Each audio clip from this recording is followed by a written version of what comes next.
Why Facebook is so important to market your business? As everyone need to know about Facebook marketing, so say bye-bye to all of your confusions and questions wandering in your brain about Facebook marketing, because I will show you why Facebook is so important for your business and is you need to know and learn Facebook marketing. So stay with me, I will show you how. Facebook features and benefits. Facebook have 2.7 billion active users, which is more than the cars on the roads and the planes and the sky.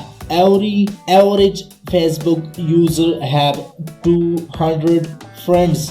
Facebook owns the Facebook Messenger, WhatsApp, and Instagram, which are all the social networking sites. One last but not the least is the powerful ad platform.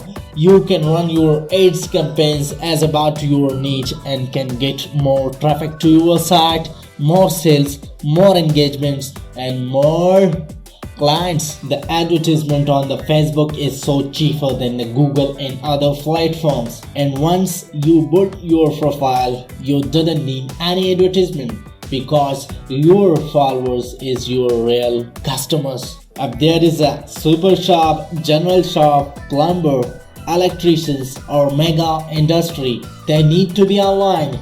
Every business need to be online in this 2020, because the world is going towards simplicity and want to solve their problems on a mobile screen. And the people feel so hard to go to the offline shops and buy products. So it's upon you. If you learn it, you can get more than enough results. If interested, click on the link above. Enroll now for free in Facebook marketing course.